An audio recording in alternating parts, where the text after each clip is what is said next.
A reading from the book of the prophet Isaiah. Thus speaks the Lord. Behold, I am about to create new heavens and a new earth. The things of the past shall not be remembered or come to mind. Instead, there shall always be rejoicing and happiness in what I create. For I create Jerusalem to be a joy, and its people to be a delight. I will rejoice in Jerusalem and exult in my people. No longer shall the sound of weeping be heard there, or the sound of crying. No longer shall there be in it an infant who lives but a few days, or an old man who does not round out his full lifetime. He dies a mere youth who reaches but 100 years, and he who fails of 100 shall be thought accursed. They shall live in the houses they build and eat of the fruit of the vineyards they plant. The word of the Lord.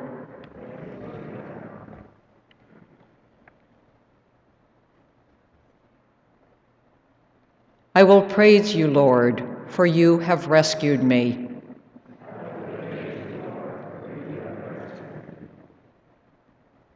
I will extol you, O Lord, for you drew me clear and did not let my enemies rejoice over me. O Lord, you brought me up from the nether world. You preserved me from among those going down into the pit.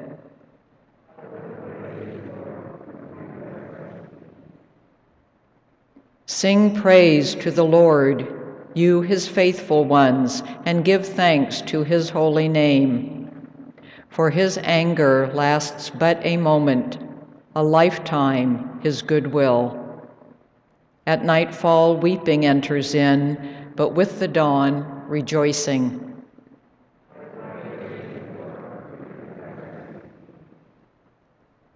Hear, O Lord, and have pity on me. O Lord, be my helper. You changed my mourning into dancing. O Lord my God, forever will I give you thanks.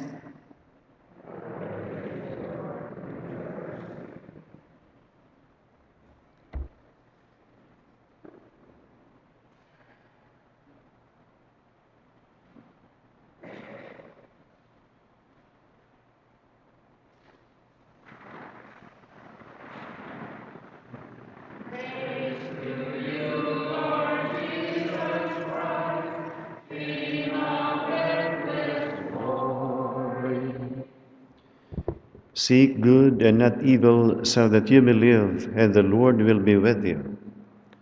Praise you, Lord Jesus Christ. Glory.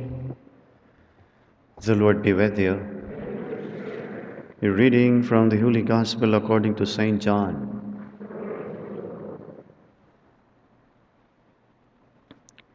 At that time, Jesus left Samaria for Galilee, for Jesus himself testified that a prophet has no honor in his native place.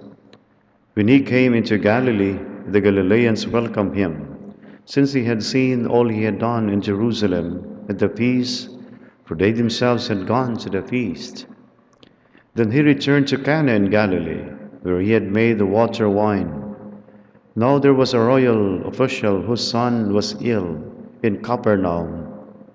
When he heard that Jesus had arrived in Galilee from Judea, he went to him and asked him to come down and heal his son, who was near death. He said to him, "Unless your people see signs and wonders, you will not believe." The royal official said to him, "Sir, come down before my child dies." And Jesus said to him, "You may go. Your son will live." The man believed what Jesus said to him and left. While the man was on his way back, his slaves met him and told him that his boy would live. He asked them when he began to recover. And they told him, the fever left him yesterday about 1 in the afternoon. The father realized that just at that time Jesus had said to him, your son will live. And he and his whole household came to believe. Now, this was the second sign Jesus did when he came to Galilee from Judea. The Gospel of the Lord.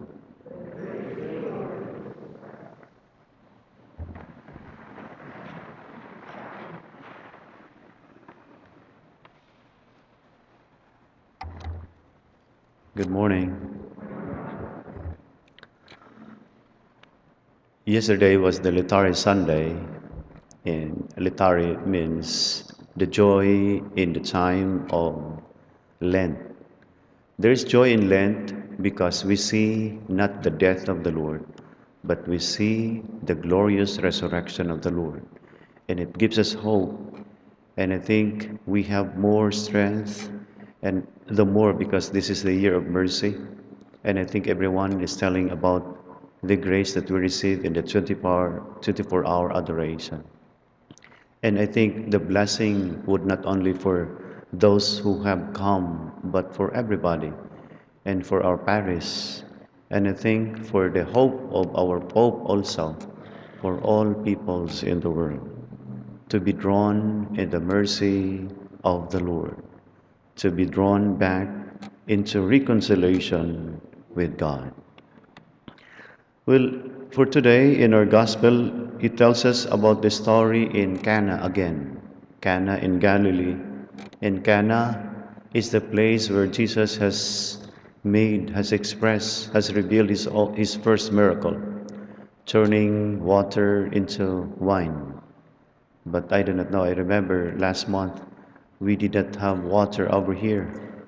And so there are wines also in the closet. We can turn wine into water because the miracle is turning water into wine. But then it is the second miracle in Cana. Well, when Jesus will do his miracle, it's because of the faith. But then faith tells us, faith is believing. And then when the official approached Jesus and asked for this, remember that he did not ask any further question. When Jesus asked him, go home. And so it tells us probably when we have this faith and we believe, we follow, we obey.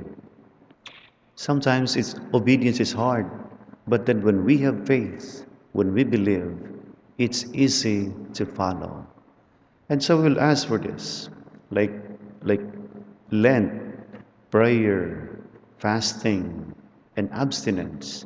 It helps us to grow, not just the faith, but obedience to God. And for all people, not just for us.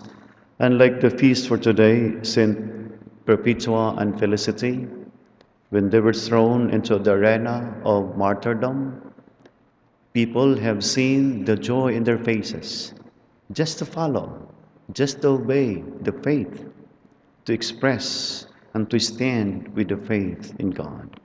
And we'll pray for this, and we will be happy in following the precepts of the Lord.